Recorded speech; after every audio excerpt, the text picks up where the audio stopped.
led me to follow my heart. And I can honestly say my heart has put me in some situations that have, I want to say fucked me up, but nothing that I've done when I've followed my heart fucked me up. If anything, it made me stronger. You know what? Sometimes I do this and it's like the best thing ever. And it really is the best thing ever, but then I turn around and it's like, no, it's not.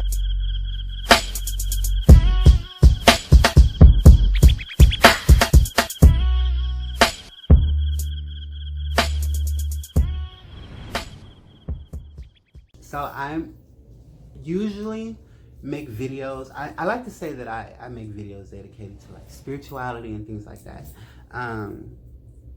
However, I kind of sat down and I really just realized none of my videos really just talk about spirituality. They're geared towards it, but they don't really just go into depth about like the spirituality and like what most people actually go through when they're on a spiritual journey. I used to do it and then I kind of stopped. And it was just because there were so many things going on. There was literally from January up until I think, what was it? Until like July. Yeah, June. Like from January up until like middle June, July, I was just like, there was so much going on. It was crazy. And I didn't know. I knew, but I didn't want to, I guess, kind of in a sense, rock the boat. Not even so much as rock the boat. I didn't, in a sense, just like want to dive into a lot of things that I was experiencing just out of, I guess the fear of what people would say. But now I'm just like, I don't give a fuck what people would say. I would have said something else, but that's very harsh, too harsh for you too. But this is just like my own personal story, my own experience of what I went through going on a spiritual journey. And I've been wanting to do this. I always kind of want to do this. It's like give it like a real in-depth. And I feel like my spiritual journey is never over. But I feel like I've gotten to a point where I can at least talk about some things that have happened with a little bit more clarity, a little bit more understanding. Now, anyone who is on a spiritual journey or wanting to go on one, if you want to go on a spiritual journey, it's very easy to go on a spiritual journey. You literally just have to walk away from everything that you were taught and everything that you already believe, if it is tied down to believing a structured system or a structured set way of life, way of living. Just step away from that and then just start finding your truth. No one can tell you your truth. You have to find it yourself. But for me, starting my spiritual journey started off really easy. So I thought, now I've already went through the whole losing my apartment 2 years in a row, then losing my car, my job, and just everything the second time, and how it was just one big mess and came here. However, this year, when I really got into my spiritual journey, I'll start like this. Today, I can sit here and say that going through my spiritual journey, having people literally walk out of my life, falling in love with a narcissist, putting myself in a situation where I was allowed to be used and taken advantage of emotionally, got me to a place of assertiveness, which was something that I really needed. It got me to a place of independence, which was something that I really needed. And like I said, my spiritual journey does not end here. However, these two things were very important and very vital for me to continue to go. And there were two things that I needed in order for me to be successful at what it is that I'm about to do and the things that I'm about to create. So with that being said, I want to just explain a couple of things that I experienced. Now, everybody's might be different. Or not even experience, but a couple of things that I did and a couple of things that I was able to create on this spiritual journey. Now, everybody's different, but this is mine. I'm not the type of person that wants for much. I'm very simple. So when I tell you that manifesting simple shit was so easy, like I can't tell you how much I manifested a dream job where I was able to travel the fucking world and not have to spend a dime, like a dime. I didn't have to pay for the hotel, the flight. I didn't have to pay for the rental cars. I literally just had to show up at the airport, give them my thing, and I'm gone. I manifested 2 different fur babies, Hunter being the first one, and of course Sasha being the one that I have now. An interesting story about that. When I first got Hunter, I was in no position to take care of him mentally. I was so angry with the world. I was so angry that people was leaving my life and that I was not in a place that I wanted to be, that I literally gave him away. I was like, go, find you a home, not find you a home, but go, here's a home that they're going to love you, they're going to accept you and appreciate you, because I'm not giving it to you. And I'm just not in a position where I want to give it to you. And immediately after I gave him up, I cried and I wept, and I was in so much pain, anguish, and I was hurt. You know, I was so hurt. And I remember one day I was crying in the bathroom. I was just standing in the mirror and I was just crying my eyes out. And I was like, God, I just want one more chance. I just wish I had one more chance. And a couple of weeks later, I ended up getting a phone call from a friend. And it was like, hey, do you want a cat? And I'm just like, I was gonna literally utter fuck no. But instead of uttering fuck no, I uttered, oh, okay, cool. You know, so I'm like, cool, I'm getting a cat. I was nervous before this cat came in my house. I was like, I don't know what's about to happen. I don't know how this is going to work. But I tell you what, this cat walked in my house and she was the exact epitome of not only just my puppy, but she's the exact animal version of me. She's beautiful, she's kind, she's loving. I've never met a cat that just wants to love on you. And I used to tell everyone that I used to know, like I used to work at an animal clinic. I used to be like, I've never met a cat that just wants to love on me. Never. And it's crazy enough. I got a cat that's all she wants to do is love on me and run her damn mouth and talk shit. But I love her.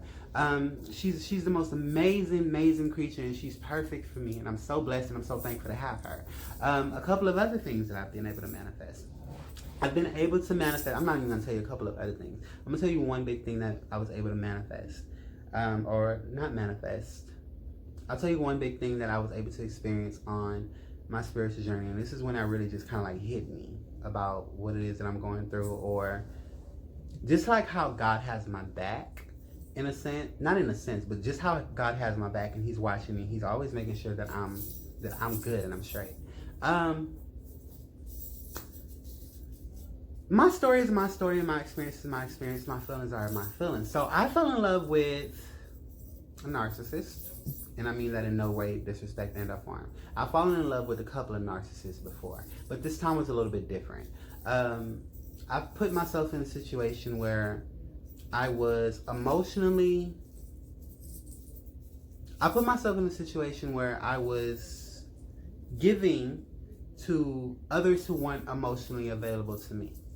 And it sucks like hell, but being who I am, and this goes way deeper than me being trans. This stems from me being someone who just gives their all. Like, I literally will put everyone else before me.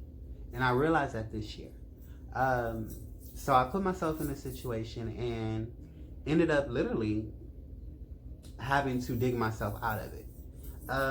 Finding the courage to speak up for myself, to come to certain people and even ask them, why did you do this? Was something I never would have did.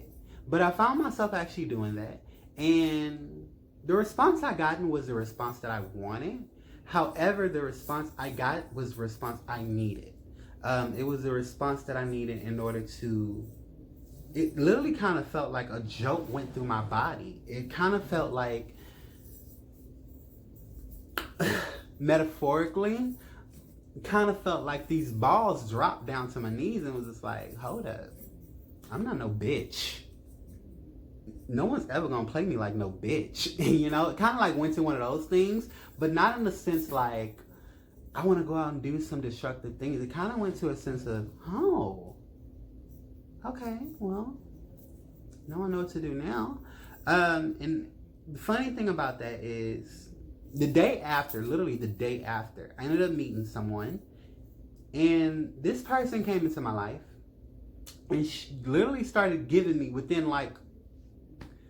So I went from one situation, and this is no one's business, but I just want to kind of like tell you how crazy it worked. I went from one day, literally going from a situation of why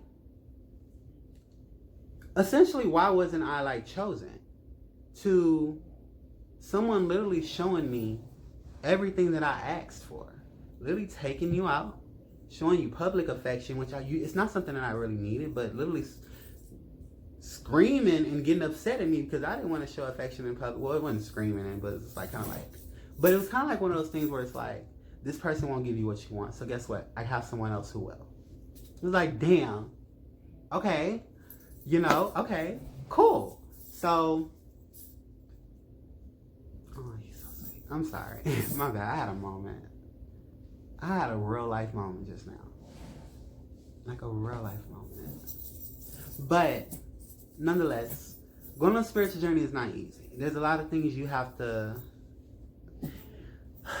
What is it? People think it's all flowers and rainbows and cookies and cream and it's butterflies, and it's really not.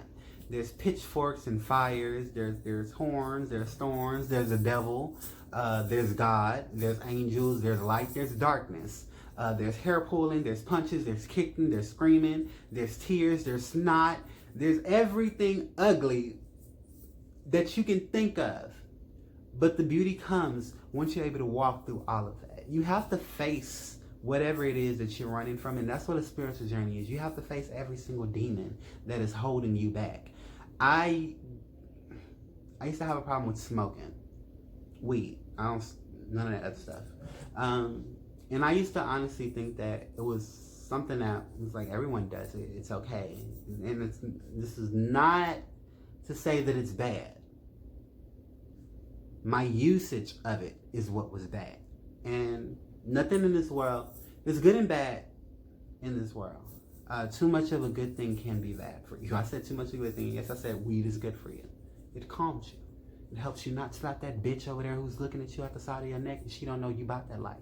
She really thinks she's about that life, but she don't know you really about that life. She's not paying attention to this right here. She's not paying attention. I don't think you can see it, but can you see? You see my hand? You see this? You see this?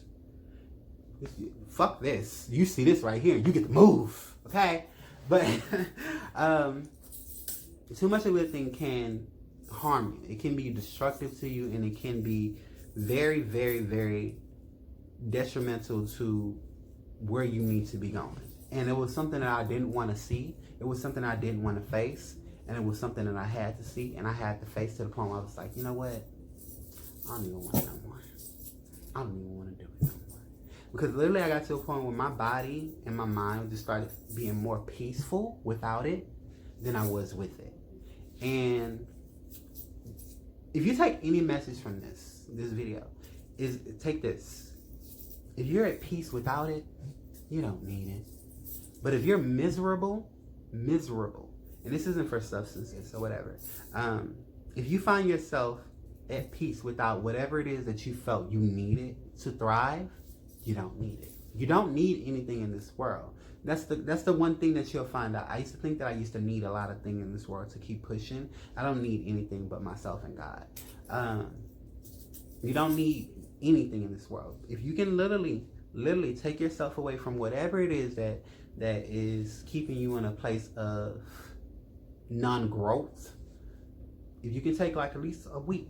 Some people can't do a week. So I say take like a day, 2 days, 3 days. Start small. If you can take those couple of days, and if you can feel peace without it, you don't need it. You really don't need it. Find better alternatives to the things that are destructive to you. I had to find a better alternative than smoking weed, trying to find love, trying to find friends in order to get me through the day. I started finding making YouTube videos. I started finding doing podcasts. I started finding writing. I can't tell you how much, I can tell you, but I'm not going to tell you. Writing was just therapeutic. Listening to music, therapeutic. Walking outside, even though it's hot as hell, so I make sure I get my ass up before 6 o'clock in the morning and I get on my morning walk. You know what I'm saying? September will be here before I know it. September 2nd. By the way, if you are partying on September 2nd, which is a great day because it's the Queen's birthday, this queen right here, / Labor Day, all you labor unions, whatever. Make sure you do me a favor. Drink for me. I don't drink. I made that conscious decision not to pick up a bottle. And I just won't drink. So drink for me. Right? I'll feel it in spirit. I'll turn up in spirit. I'll be flipping over candles, busting lamps, crying over shit don't matter in spirit. But nonetheless, My spiritual journey consisted of so many lessons. It consisted of me learning what it means to be independent. It consisted of me learning what it means to love myself and to put myself first. My spiritual journey, I'm not going to lie to you, some people may say this is weird, but this is my truth, consisted of repeating numbers, 1111, 333, 555, whatever the case may be. Whatever number you can think of that was in synchronicity, that some people would declare an angel number or whatever, I don't know what they call them. I wrote an ebook on it called Angels and Numbers. Hey, that's what I call them, angel numbers. Whatever you can think of, I saw all that shit. I started picking up on certain things that just kind of was like there were certain things that kind of came into my experience that I was just like, whoa, this is kind of weird. Like certain names like Twin Flames and Kundalinis and just a bunch of stuff that I was just like, what the fuck is this stuff? Like, where is it coming from? Like, at one point I was like, bitch, I'm black. Like, what? It was like, none of that shit matters. Like, I'm confused. Like, this is not a black person's game. Like, it was like, no. And I had to take away from all of that bullshit. Speaking of, like, I'm going to have to make a video on that particular topic, being black in 2019. Being black and trans in 2019, because most just don't know. But this is so much stuff that just comes at you and you just feel like you're going crazy and you feel like you don't know where to go. You feel like I felt like I didn't know where to go. I felt like I was going crazy. I felt like there was so much going on. I felt like there was so many things that I believed one day, didn't believe the next day, didn't believe it again, didn't believe it no more. To the point where I literally was just like, I don't care. Okay? I'm just gonna go. Okay? Whatever resonates. Whatever doesn't. And I just started following my intuition. Everything really ultimately led me to follow my intuition and trust my intuition. It ultimately led me to follow my heart.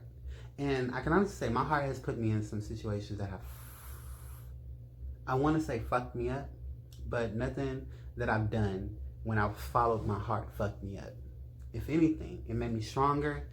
It built me to be way tougher than what I ever thought I could be. God knows I never in a million years thought I would be sitting on YouTube making videos trying to help other people to come out of their shell, to be their best self and to live their best life and to tell their truth and to live in their truth. Because by living in your truth and by telling your truth, you're expressing the story that so many people go through, that so many people will go through, and the people that will go through it, they probably don't know how to handle it. They probably don't know how to face it. But by you explaining your story, by you telling your story, by me expressing my story and telling my story and things that I've been through and things that I'm going through, someone else who will go through these same exact things will probably be able to see this and be like, this person went through it. They made it. Why can't I? Or this person went through it. Let me see if I can actually hit them up. Let me tell you something. You can follow me on Instagram. Ask me something there. I don't know. But it's literally. Always be paying attention to your intuition and always trust your inner guidance. Follow your heart and always be choosing to make the best decisions for you. Now, when I say that, always make the best decisions for you.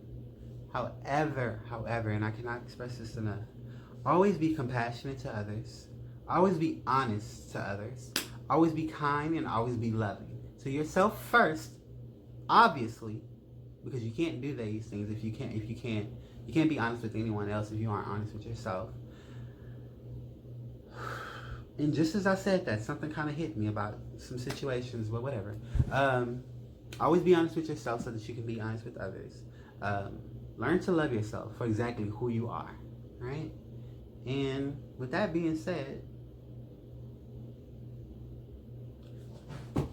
I'm sitting over here supposed to be packing up and moving. I need to take her down. She'll be the last one to take down.